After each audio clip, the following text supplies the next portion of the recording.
گڑھی خیروں میں موجود 150 سالہ پرانا قدیمی مینار موجود ہے جو کہ 2010 کے سیلاب اور گزشتہ طوفانی بارش کی وجہ سے خستہ حالی کا شکار ہو چکا ہے، جبکہ ضلع جیکاباد کی انتظامیہ کی جانب سے 2010 کے سیلاب کے بعد اس کو قومی ورثہ میں شامل کرنے کے باوجود مذکور مینار کی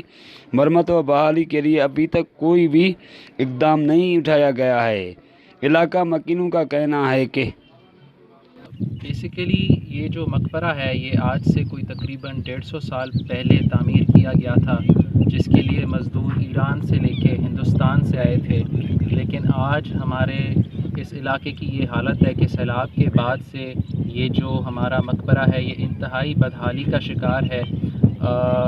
یہ جو مقبرہ ہے یہ بیسیکلی صرف گڑھی خیروں کی نہیں بلکہ یہ پورے جیکب آباد اور سندھ کا ورثہ ہے۔ یہ ہماری شان ہے، ہماری ثقافت ہے اس کے اندر، جو کہ ایک بد نظری کے تھرو اس کو انہوں نے فوکس نہیں کیا یا کسی بھی وجہ سے اس کو اگنور کیا گیا ہے، جس کی وجہ سے اس کی حالت آج یہ ہو گئی ہے کہ اس کا روز بروز جیسے بارشیں ہوتی ہیں، ہوا چلتی ہے یا طوفان آتے ہیں تو اس کو انتہائی ڈیمیج دن بہ دن اس کا بڑھتا جا رہا ہے۔ اس کی وجہ سے ہم کے لیے جو کچھ وہ کر سکیں وہ کریں، کیونکہ اگر یہ ایک دفعہ مٹ گیا تو یہ دوبارہ بن نہیں سکتا۔ اس کی جو تاریخ ہے وہ اس کے ساتھ ہی دفن ہو جائے گی۔ تو اس کے لیے ہماری گزارش ہے کہ وہ ان سب چیزوں کو دیکھیں اور جو ہے زیادہ سے زیادہ کوشش کر کے اس ورثے کو بچائیں اور سندھ کی ثقافت کو بچائیں۔ ارڈا کھوں وٹھی انہن کے گورنمنٹ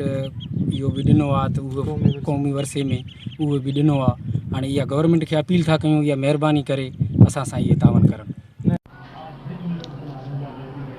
علاقہ مکینوں کا مزید کہنا ہے کہ ڈی سی جیکاباد نوٹس لے کر قدیمی ورثہ کو مٹنے سے بچائے اور جلد اس کی بحالی کا کام کروا کے ہماری